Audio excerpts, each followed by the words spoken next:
Hola mis amados hermanos, Dios les bendiga, disculpen la tardanza, acabamos de terminar una reunión muy enriquecedora del grupo de matrimonios de nuestra iglesia, pero hoy vamos a iniciar el capítulo 18. El capítulo 18 del libro de los Hechos es bastante hermoso, hermanos, y hoy quiero empezar con él. Lo tienen aquí en sus pantallas y el título es Pablo en Corinto. Vamos a darle lectura a esta palabra. Vamos a abarcar del versículo 1 hasta el 11. Del 1 al 11, Hechos 18. ¿Vale? Entonces, estamos en el marco del segundo viaje misionero. Dice la palabra del Señor así, Pablo en Corinto. Después de estas cosas, Pablo salió de Atenas y fue a Corinto. Y halló a un judío llamado Aquila, natural del Ponto, recién venido de Italia con Priscila, su mujer, por cuanto Claudio había mandado que todos los judíos saliesen de Roma. Fue a ellos, y como era del mismo oficio, se quedó con ellos, y trabajaban juntos, pues el oficio de ellos era hacer tiendas. Y discutía en la sinagoga todos los días de reposo, y persuadía a judíos y a griegos.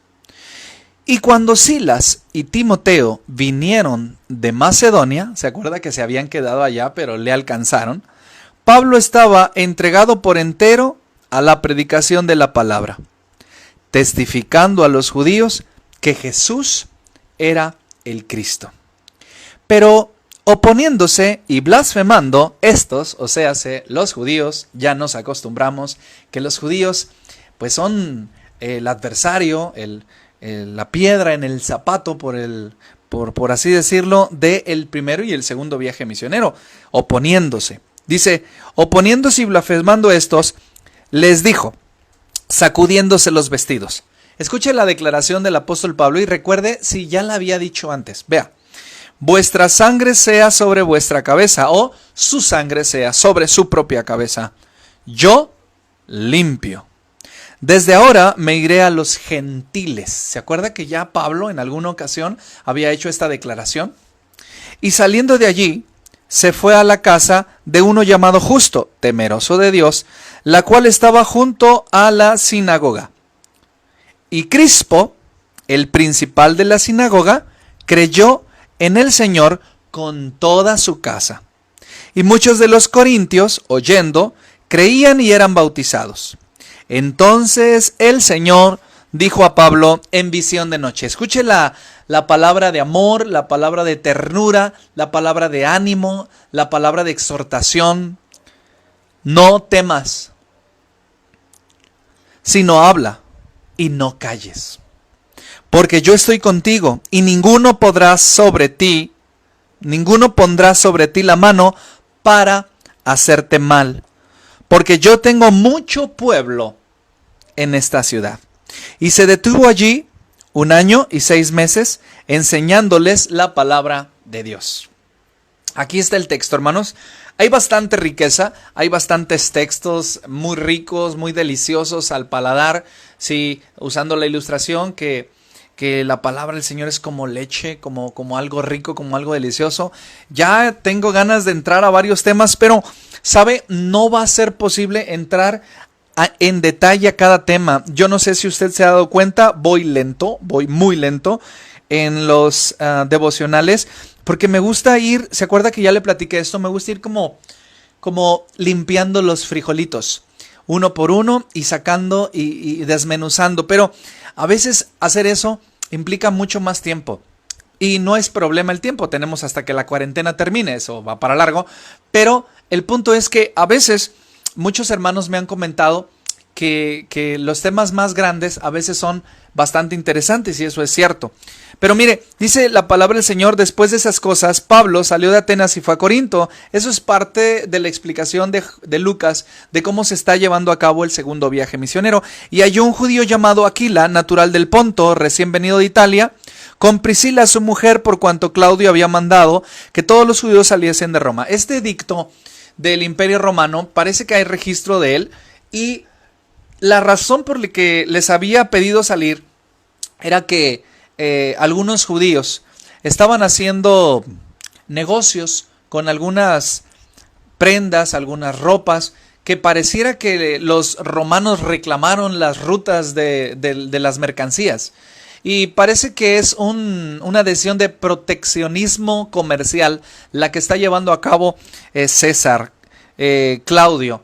Recuerdan que la palabra César en el Nuevo Testamento no es un nombre, es un título, como dijera rey. Yo sé que hay gente que se llama César, pero en ellos sí es nombre. En César es el rey Claudio o el César romano Claudio, y había mandado esto. Así que cuando nosotros vemos en nuestros gobiernos o en los gobiernos del norte o del sur medidas para que el comercio interno se mejore, pues no es nada nuevo, ya había sucedido, y más aún que los judíos, pues todo donde ponían las manos salía dinero, y entonces había esta situación. Así que seguramente Priscila y Aquila, su mujer, Aquila es varón y Priscila su mujer, eran muy buenos hombres haciendo este trabajo que a ellos hacían casas de campaña. Bueno, casas de campaña no es como las casas de campaña que ahora usamos para acampar. Eran casas, tiendas, carpas grandes de lonas, de pieles, de tejidas. Algunas eran ya muy elaboradas. Y Pablo tenía el oficio. Recordará usted, hermanos, que los judíos, todos los judíos de la época de Jesús debían tener un oficio.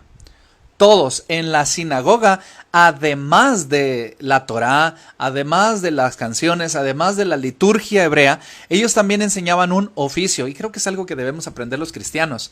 Bueno, ahora las universidades, las carreras, hay muchas formas, ¿no? Pero el judaísmo llevaba a cabo capacitación en oficios dentro de los esquemas espirituales. Y eso es bastante interesante. Pablo había adquirido el oficio de hacer tiendas, y Aquila y Priscila eran del mismo corte comercial y ellos las elaboraban. Así que imagínense, Pablo, una forma del sostenimiento que Pablo tenía era hacer casas de campaña. Y se encontró con dos artesanos más, y él está trabajando con ellos, y eso es bastante interesante, ¿no? Mire, otra vez, yo sé que ya lo tengo aburrido con la palabra puentes. ¿Se acuerda de la palabra puentes? En el libro de los Hechos es sumamente importante la palabra puentes y la palabra testigos. La palabra puentes significa las conexiones que el mensajero encuentra en el receptor para poder conectar, para poder hacer transitar el cristianismo evangélico, la convicción de Dios desde el mensajero hasta la persona que lo va a recepcionar. Y en este caso, Aquila y Priscila eran dos judíos, seguramente no creyentes en Cristo, pero afines en la confección de carpas o casas de campaña, porque era de uso y costumbre hacer largas caminatas, y donde te agarraba la noche usabas tu carpa para poderte quedar. Así que las peregrinaciones, los beduinos usaban mucho esto, era un negocio. Y Pablo usó ese contacto. ¿Te dedicas a lo mismo que yo? Hagamos casas juntos, y mientras coso, mientras tejo, mientras corto, mientras confecciono, mientras hago las cosas, te voy platicando de Cristo. Y así, un puente más que el apóstol Pablo utilizó con Aquila y Priscila. Dice el versículo 3, y como era del mismo oficio, se quedó con ellos y trabajaban juntos, pues el oficio era de hacer tiendas. Y discutía en la sinagoga todos los días de reposo y persuadía a griegos y a judíos. O sea que el apóstol Pablo tenía urgencia, tenía prisa. El apóstol Pablo hacía casas de campaña y le predicaba a las personas con las que trabajaba. Y los sábados, como eran judíos y no tenían que trabajar, entonces él sí se iba a trabajar, ¿me entiende? A ministrar. Se iba a la sinagoga y allí discutía, es decir, acaloradamente presentaba. ¿Y cuál era el tema de su acalorada discusión? ¿Cuál era el tema principal de su predicación? Mire, cuando Silas y Timoteo vinieron de Macedonia, otra vez está Lucas narrando eventos del segundo viaje misionero, cómo se transportaron a las ciudades que llegaron, cómo se fue, cómo sucedió, porque escuche que esto es narrativa histórica. Pablo estaba ya entregado por entero a la predicación de la palabra, testificando a los judíos que Jesús era el Cristo. El tema principal de la predicación del apóstol Pablo era esta: ¿Se acuerdan del Mesías? El Mesías de Isaías, el Mesías de Jeremías, el Mesías de Amós, el Mesías de los Salmos. Sí, nos acordamos perfectamente. Esperamos siempre al Mesías. Bueno, ese Mesías es Jesús de Nazaret, el personaje histórico que hacía unos años habían crucificado en Jerusalén. Y él persuadía a que los judíos hicieran la conexión entre el Mesías histórico tan esperado y anhelado y Jesucristo, el inmolado crucificado en Jerusalén hacía unos años atrás. ¿Cuántos? No lo sé. A lo mejor en el año que está transcurriendo él en Corinto habían sucedido más o menos 9 a 12 años desde la crucifixión de Cristo Jesús. Fíjese, ¿se imagina escuchar la predicación tan fresca de decir, oye, ese Mesías tan esperado, el Mesías tan anhelado, el siervo sufriente de Isaías, ¿sí? El día del Señor de Malaquías, ya sucedió. Hace 9 años, hace 12 años, hace 11 años, hace 8 años, no sé, en Jerusalén. Todos escuchamos de ese evento, sí, de uno que se autoproclamó el Mesías, el Cristo. Y bueno, ese es el Mesías. Y como no había Facebook, no había WhatsApp, no había Twitter, no había YouTube, no había cable, no había forma, la única manera es, sí, me contó un amigo que fue a Jerusalén. Sí, hace años escuché esa historia porque ya había transcurrido tiempo. Bueno, de aquel les vengo a testificar que él es el Cristo. Esa era la predicación de Pablo. Recuerde, la predicación de Pablo hacia los judíos era el Mesías, es Jesús. Y la predicación del Evangelio hacia los griegos y hacia los romanos era busquen a Dios para arrepentirse de sus pecados. Y Dios se ha manifestado en Jesús resucitado. Y la resurrección era el talón de Aquiles, por así decirlo, de las personas aquellas. Ahora, note lo que está pasando. Pero oponiéndose y blasfemando estos, o sea, los judíos, les dijo, sacudiéndose los vestidos, vuestra sangre sea sobre vuestra propia cabeza, yo limpio estoy, añado estoy, desde ahora me iré a los gentiles. Ya había dicho esto, yo no sé si te recuerda en el capítulo, si mal no recuerdo, 13 o por allá, en su primer viaje misionero, él se fue a los gentiles y los gentiles lo aceptaron. Pero yo le quiero preguntar una cosa, ¿por qué insiste el apóstol Pablo a llegar a la sinagoga si ya lo habían corrido? ¿Por qué insiste el apóstol Pablo? Si los judíos es la población objetivo menos receptiva del evangelio. ¿Por qué insiste? Dos cosas. Número 1, a diestra y siniestra. A tiempo y fuera de tiempo. Redarguye, reprende, exhorta con toda doctrina, con paciencia. Pablo había recibido la orden del Señor de no hacer distinción de personas. La primera razón por la cual Pablo llegaba a las sinagogas es porque no había judío ni gentil, ni esclavo ni libre. Todos eran potencialmente receptores del evangelio y por ende salvos.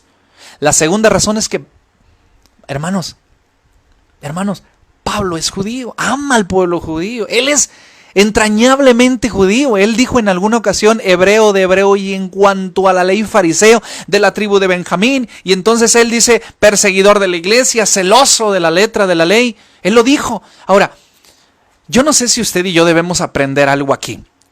La insistencia del apóstol Pablo de ir a los judíos es la misma insistencia que usted y yo deberíamos tener hacia los mexicanos. Yo por mi parte hacia los tamaulipecos, usted hacia los leoneses, guanajuatenses, hacia los hidalguenses, hacia los jaliscienses, es decir, los suyos, los veracruzanos, los capitalindos. Sí, porque el hermano Saúl Arriaga me enseñó que les dicen, se le debe llamar capitalindos a los de la capital. Yo no sé de dónde sea usted, pero llora por su pueblo. Le entristece que su pueblo, los lugareños del lugar en donde usted nació se pierdan. El apóstol Pablo tenía un amor entrañable hacia el pueblo de la promesa, el pueblo judío. Y ya lo habían corrido una vez, lo habían perseguido, lo habían golpeado, lo habían tomado como muerto y todavía insiste en ir a las sinagogas. ¿Por qué? Porque los ama. Porque los ama. Porque le pesa en su corazón. Como le pesó entrar a Atenas y ver una ciudad entera ofrecida a la idolatría, también le pesa ver una nación entera perdida, tan cerca, pero tan lejos. Eso es lo que yo quisiera que ustedes y yo hoy reflexionáramos. ¿Qué de tu familia, hermano? ¿Qué de los tuyos? ¿Qué de los que son como tú? Yo sé que debemos ir a las misiones a Europa, debemos ir a las misiones a Asia, debemos ir a las misiones a América del Sur, debemos ir a las misiones a América del Norte, pero ¿y qué de los tuyos? ¿Te pesan los tuyos, hermano? ¿Te pesa tu abuela, tu abuelo, tu tía, tu tío? ¿Tienes pesar en tu corazón? Creo que ya hablamos del pesar. ¿Se recuerdan que yo traje a la memoria de estos devocionales las palabras del pastor Rubén? Cuando decía él, me duele que no me duela, ya disertamos acerca de eso, pero otra vez el apóstol Pablo está allí en la sinagoga. Es algo que yo quisiera que tú y yo aprendiéramos, que nos pese el hecho de que la gente se va sin Cristo, que nos pese. Ahora, mira lo que dice la palabra, versículo número 7, y saliendo de allí se fue a casa de uno llamado Justo, temeroso de Dios, el cual estaba junto a la sinagoga, o sea, vivía al lado. Y Crispo, ¿quién creen? El principal de la sinagoga, el director de la sinagoga, el que llevaba a cabo los programas en la sinagoga, creyó en Cristo o creyó en el Señor con toda su casa. Y muchos de Corinto, oyendo, creían y eran bautizados. Recuerde, la idea no es ir por allí compartiendo el evangelio para crear cristianos aislados. Ah, hermano, yo compartí de Cristo en un camión y aceptó a Cristo. Ah, hermano, yo compartí en el mercado y aceptó a Cristo. Eso no es el objetivo principal. El objetivo principal es que los cristianos se junten en iglesias. Ya sea una iglesia organizada o que los cristianos se junten en nuevas iglesias. ¿De qué están formadas las iglesias? De cristianos.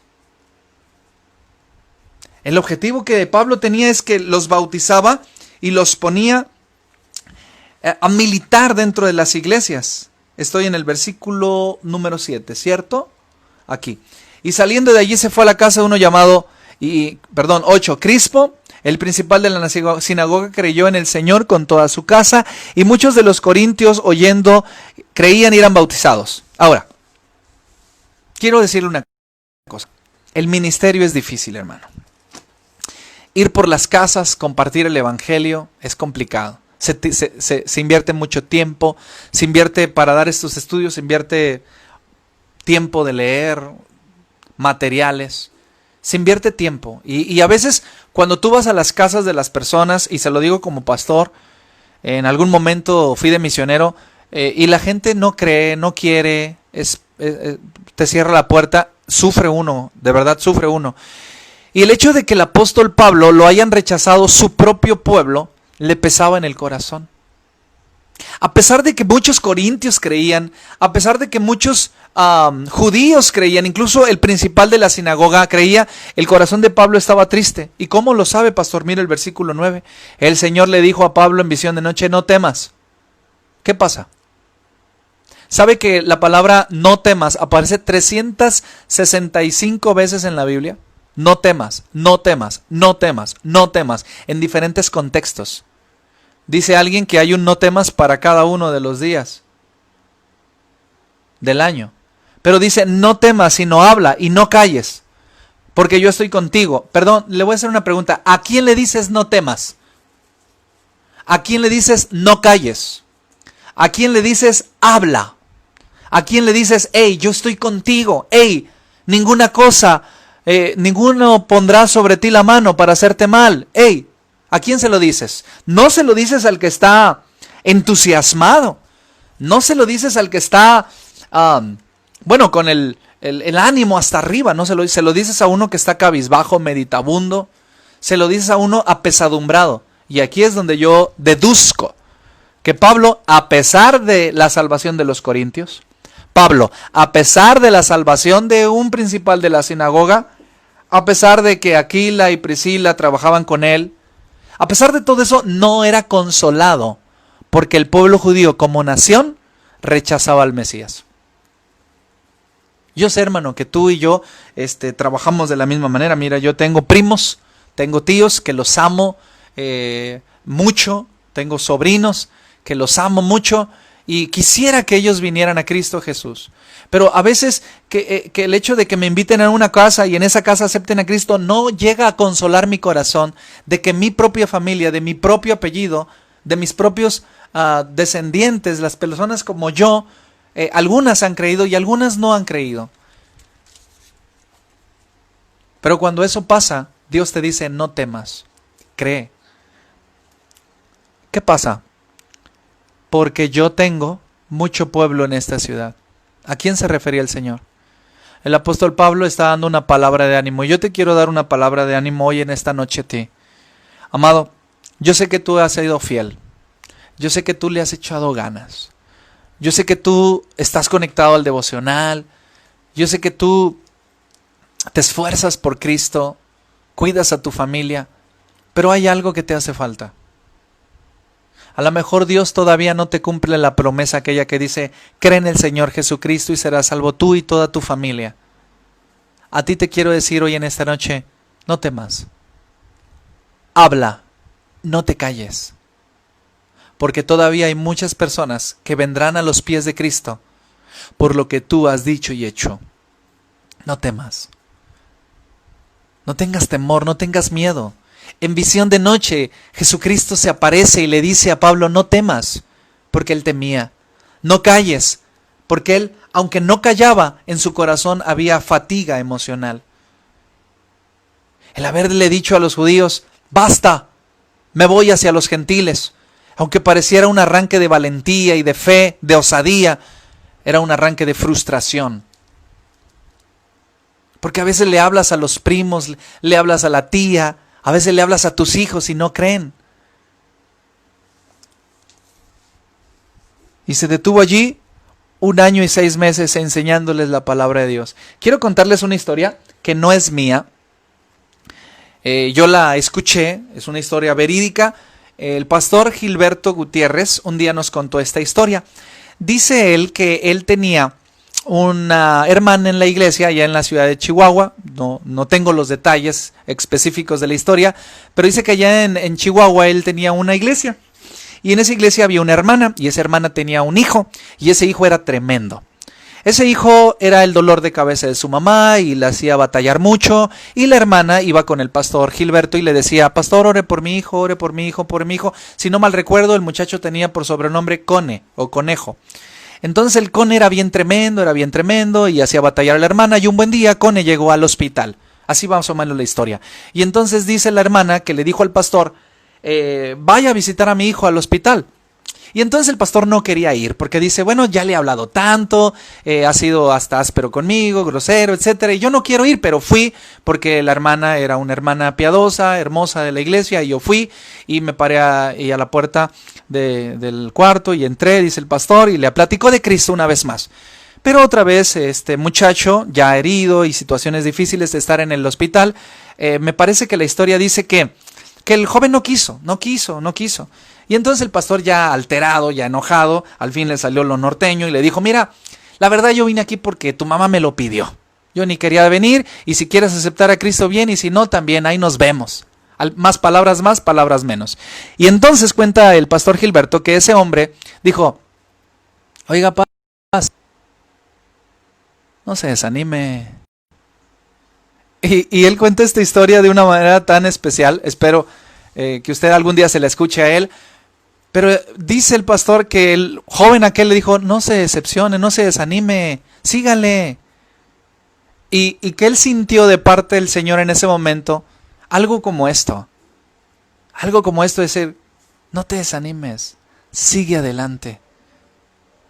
Un día yo, dejando la iglesia de Calipan, Puebla, para irme a pastorear a Cancún, Quintana Roo, se acercó un hombre y me dijo algo así, ora pastor, ya se va usted. Le digo, sí, ya me voy, hermano, ya terminó el ministerio aquí, seguimos adelante. Dice, mero iba a ir al templo, ya se va usted. Lo que quería decir es, ya mero venía al templo, ya se va usted, pues ahora ya no voy. A veces pasa eso, a veces la gente quiere, pero no se anima. Está a un pasito, pero no se anima. Y Dios te está diciendo hoy a ti, no te desanimes, no te desesperes. La bendición viene, la bendición va a llegar. La gente va a ser salva, la situación va a cambiar. En contexto de Pablo, el pueblo creerá. Todavía tengo mucha gente para levantar cosecha. No te desanimes, no temas, no calles, sino habla. Nadie te podrá hacer frente, yo estaré contigo, nadie te va a hacer daño. Estas palabras de aliento alentaron tanto el apóstol Pablo que se quedó 1 año y medio en Corinto, compartiendo, bendiciendo y ministrando a la iglesia. Pastor, dígame una frase con la que hoy me tengo que quedar para que yo reflexione. Quédate con esta frase. No te desanimes, no temas, no te calles. Pastor, pero las cosas no avanzan, las cosas no suceden. Todavía hay mucho pueblo para levantar cosecha. Todavía hay muchas bendiciones que recibir. No las puedes ver porque a veces la tristeza nos genera conflicto. Pero hoy la palabra de Dios para ti es esta.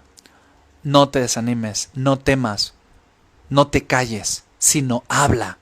Todavía hay mucho pueblo para levantar cosecha. Todavía tus hijos y tu esposa van a crecer más. Todavía tu matrimonio va a ser más feliz. Todavía tu iglesia va a crecer. Todavía tu ciudad va a ser bendecida. Todavía no se ha acabado. No temas, no te desanimes. Todavía vienen cosas por recibir. Esa es la palabra. Y pastor, ¿cómo sabe usted que Pablo creyó esa promesa? Se quedó 1 año y medio a trabajar, a esperar a que llegara la cosecha. Se quedó 1 año y medio trabajando, esperando que Dios levantara esa cosecha. Eso es creerle a Dios. La fe nunca es algo que piensas. La fe no es algo que sientes. La fe no es algo que esperas. La fe es algo que haces convencido de lo que Dios te dijo. Dios le dijo, no te calles, no temas, todavía hay mucho pueblo, y él se quedó 1 año y medio. Hagamos lo mismo, sigamos adelante. Dios todavía no ha terminado con nosotros. Oramos. Padre, en el nombre de Jesús te quiero dar gracias y te quiero pedir que bendigas este tiempo. Difícil sí, pero no imposible de bendecir. Te quiero pedir en el nombre de Jesús que puedas hacer una obra maravillosa en aquellos que nos están escuchando y que claves esta promesa en su corazón. No temas, no te calles. Nadie podrá hacerte mal. Todavía hay mucho por recibir. En el nombre poderoso de Jesús. Amén. Que el Señor les bendiga, hermanos. Adiós.